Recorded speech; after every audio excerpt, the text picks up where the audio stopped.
Li Tirkiye heta niha di derhexê karmendên demkî da lêkolîneka zanistî nehatiye çêkirin.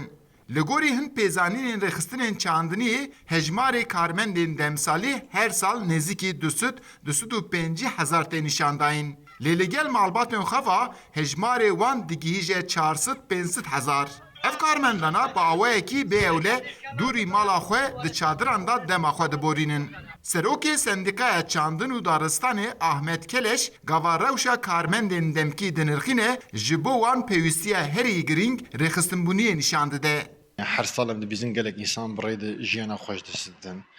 Tên bi vê derê gelek nexweşiya wan çêdibe. Hemero karê çi bike? Yani divê ewlî karkerê demkî rêxistinê xwe ava bikin, sevê rêxistina xwe ava bikin ka ew karê xwe biryar awê bidin. Ê bi vê çikê alaqedar dibe giş werî cem hevdû û serê xwe bêşînin. Hem xwediya erdar baxin, karibin vê piskêkê ji holê rakin. Ev karmendana her sal belavî tevahiya Tirkiye dibin. Herî zêde jî li deşta Enqerê, Konya, Eskişehir, Ango Anatolya navîn dixebitin. Pênegeha wan ya esasî çadir e, lê tê da ne ciyê destavê û ne jî mitbax heye û xurekên wan jî li derin. Karmendê pîvaza him li ber van bêderfetiyan û him jî li ber kêm çandiniyê gilî dikin. Em li vê derê heşt merû li vê derê ye. Em tabii çadırê da dimînin xwarina me bavê me mesela derê şehir araları göbrek bi ilaç bi falan ji me re seba ew tînin pîvaza wê arê da ihtiyacê me bi ereba xwe gidermiştike. Mesela em derê derbasî şerefli Qoysarê dibin, derbasî Qaman Qirşehirê dibin.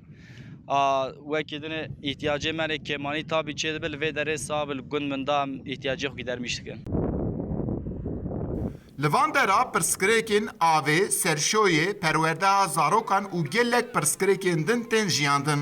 Serkarê Zeviya Pîvaza Süleyman Bogatekîn hatina karmendan ya vê derê jî wiha diyar dike. Du pênce dolum zêde erdê min heye. Ana virada ana hevalê îşçiya tên. En azından ji mira 20 hebê ana qazbe da bişoxile. En az 2 meh û nîv.